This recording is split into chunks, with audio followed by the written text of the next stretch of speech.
Gabriel Guerra. Raquel Guerra, and your Matthew's. Matthew's dad. Okay, so tell us about what you are hoping to accomplish. So basically, the DA's office reached out last week, and they let us know that today they'll be making the decision on the death penalty for Chris. So all of us here is various families of Savannah and Matthew, and we're just coming together because we all want the death penalty. He took 3 lives, and we think the least we can do is take his, and that'll bring justice to our family and justice for Matthew and Savannah and Fabian.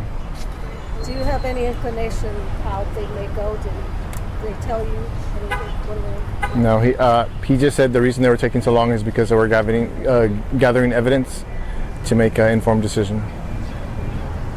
What is it that you asked from the DA? I mean, I don't know if you've spoken to him or been able to send him any letters or anything. No, we haven't spoken to him, but to be fair and to give us justice, and actually this is more than just Savannah, Matthew, and Fabian. You know, this will be sending a message to anyone that if any pregnant girl gets hurt and loses a child, you know, he can protect further lives and possibly make people think twice before doing something horrible. How frustrating has this process been for you all? Extremely. We're at like 470 something days since they were taken from us. Our family will never be the same. Our family will never be the same. Our holidays will never be the same. Christmas, we're supposed to get together and celebrate opening presents. We have new babies in the family, and they'll never be able to grow up with baby Fabian. This has just been a really big tragedy, and our family's hurting, and I feel like they don't deserve to just get a slap on the wrist. I'm not trying to be ugly, but we're hurting, and I mean, like I said, we'll never be the same, and it's only fair to us and our families that we get justice that we deserve. I know that this is about seeking the death penalty, but your reaction to the fact that Christopher's dad is out on bond right now. He should have never been left out. He should have just stayed where he belonged. Just where his wife is at, that's where he should have been. He should have never been released. And she has a bond reduction hearing coming up. Well, I hope she doesn't come out either. May 15th. I hope and pray to God that they don't let her out, because how my great-grandson died, Fabian, and my granddaughter, Savannah, it wasn't right. It wasn't right for none of them 3 to go the way they did. And they need to pay for the consequences that they did. Because like she said, our family is torn apart. We'll never have them in our lives. You know, they need to pay for what they did.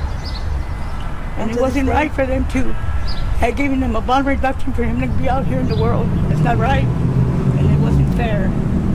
So we want justice. And we're going to get justice. Pray to God that we get it. That's our main goal here. For us to fight for our loved ones, for Matthew, Savannah, and baby Fabian. This is our goal right here. This is what we have to do. And we're going to continue until we get justice. Yep, that's what we're going to do. We're coming together as families because they took a big part of all of us. So until we get justice, we are going to continue to fight. Is the death penalty for Christopher enough? I don't think anything will ever be enough. If you just want me to be completely honest.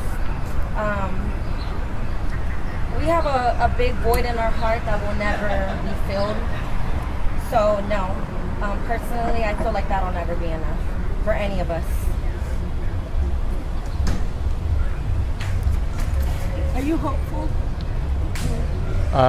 With the conversation I had with Mr. Groomer, I believe he made it seem like some of the evidence that they obtained from the crime lab, it will show that Christopher's version of events wasn't true and that they were both executed and then Fabian suffocated to death.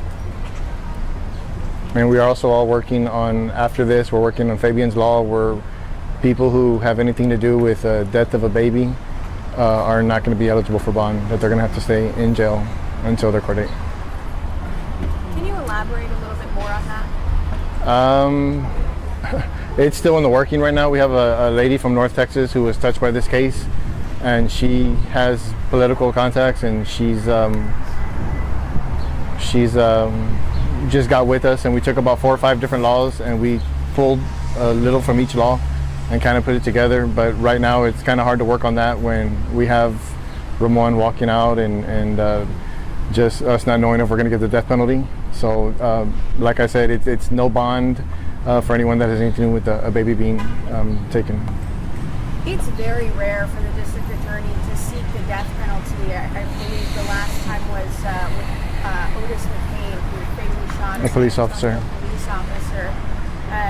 I know you said you're hopeful, but given how rare it is, do you think that the facts will...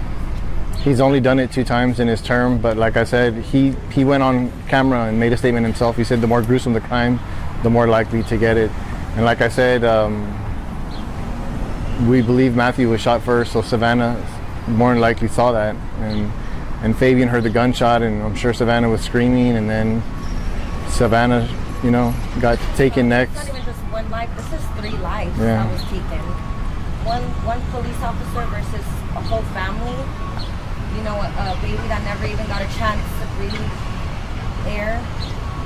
And over what? Over money? Over money.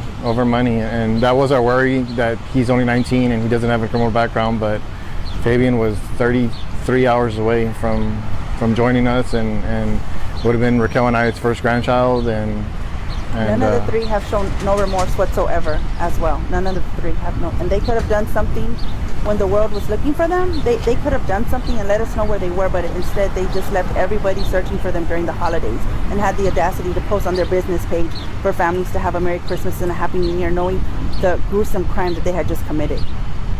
we didn't sleep, but maybe 10 hours in those 5 days we were looking for them, and they knew where they were the whole time. Yep. And, And then you speak up and you say nothing. It's not right. It wasn't right. They should have at least. They tormented my granddaughter, tormented my great-grandson, and he could have at least given him a chance to take his first breath. They didn't even allow that to happen to him. and then just You want the death penalty, Yeah. and we hope to God you get that. It shouldn't even be a question about it. It should have just been granted death penalty. On the chance that it doesn't go that way, what do you all do next? Continue protesting. we have Continue fighting.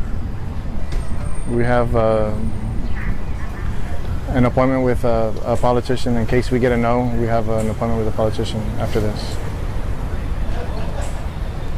that's why we're here for today. And like I said, to see them on the stand and laughing and joking and referencing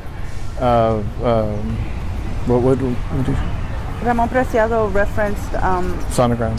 his procedure as he was needing a sonogram as, a procedure that a pregnant woman gets. He had the nerve to say that, knowing damn well everybody there in the courtroom knew what a sonogram was. That wasn't right. And they play themselves the victims. They play themselves as the victims regarding their health. Well, they should have thought of that before they did this. They didn't think about my granddaughter's health or my great-grandson's health when they were over here crying for theirs. That's not right. It's not right at all. And he shouldn't have been, he should be in jail right now. He should not be out here in the world. Even if he's on whatever he's on in his home, he shouldn't be out here. He should not be out here. They should have never let him out. So we're going to continue fighting as a family for our children. We're going to continue fighting till we get what we need, justice. And we're going to get justice. We need justice in our life. Even though they'll never bring them back, we need justice. We all here need a peace of mind to get through this. It's a hard thing we're dealing with. But they didn't care. They didn't care about her health, Matthew's health, my great-grandson's health. But now he's all worried about his health? That's not right. That wasn't right at all. He should have never been released. What's the biggest thing you want people to know? That he killed 3 people, and if he killed 3 people, why can't we get his life?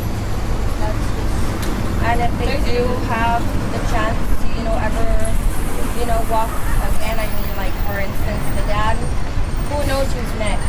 Who knows who's the next victim? We need to just spread awareness because, like I said, there could be other victims in the future, God forbid. You know what I mean? But that's really what our thing is. It's like, once again, we have a void that's never going to be filled, and that's our message. Is we're going to continue to fight because as a family, you know what I mean? That's what family does, and that's why we're here. Yeah, this was a mass murder. These people need to set an example.